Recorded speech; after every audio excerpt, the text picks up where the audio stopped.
away from this missionary identity and a missionary ecclesiology. How has the church moved away from that? And what does that look like so we can help our people see? Again, there's layers we could go after here, but I think some of it goes back to the promise that bigger is better, and that if we can be efficient in our programming, and if we can multiply different events that will occupy people's space with good things, then that will suffice to drive us forward as a church. And I was just before we came on here, I was sitting with a church planter out in Salt Lake City, Utah. And one of the things that he said two things are necessary for becoming a network of churches who actually are cooperatively on mission. One, you need to have a clear understanding of what making a mature disciple looks like, and then to map your ministries off of that. And two, you need to have a leadership development pipeline so that you can hive large chunks of your church off and send them on mission with leadership in place. And beyond that, all the programs, all the things that we tend to do that, are the next best thing, if they aren't directed towards maturing disciples in community, raising up leaders, and then multiplying by casting vision throughout for saying, look, we're going to raise you up, and you may not serve in this church.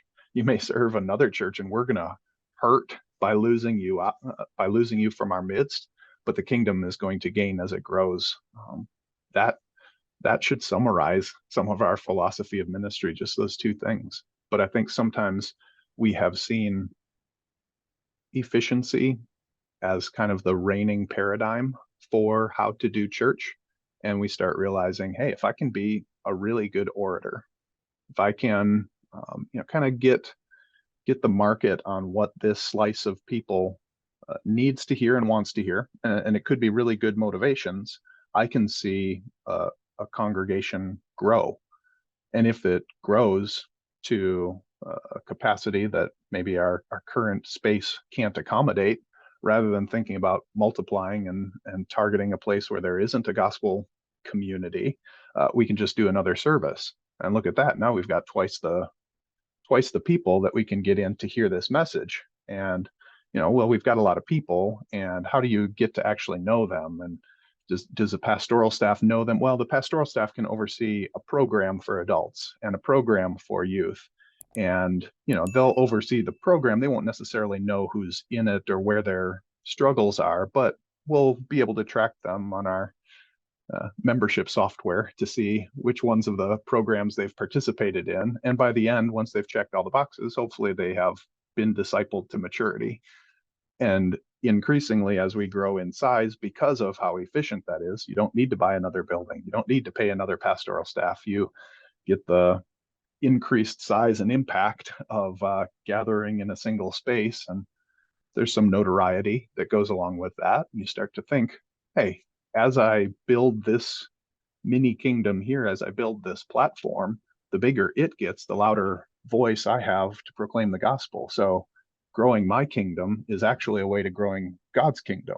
And slowly these sorts of thoughts from efficiency to branding to platforming, it seeps into our ethos, and the people that we see as models are those who have successfully accomplished the platform. They have a voice that goes out from Washington State to Washington, D.C., and there's a sense of, man, they must be having an impact because I know their name.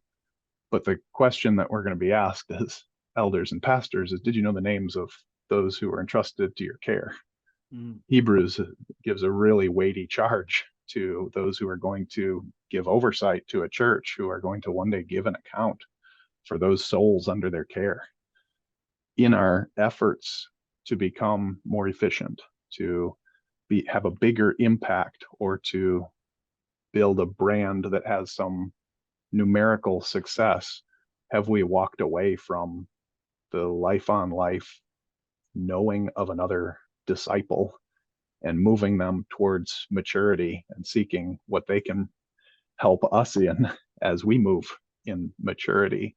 Are we getting divorced from the raising up of disciples by bringing them to make a hospital visit as opposed to putting them in a program where they're going to kind of get into a niche, a very specific and specialized ministry at the consequence of maybe not being exposed to what does it look like to counsel somebody who's grieving because they just lost a loved one. I think we've started to curate something that looks really good from the outside and has apparent impact because of the numbers, and we've lost sight of what does it mean to have an impact in the lives of disciples who need to look more like Christ.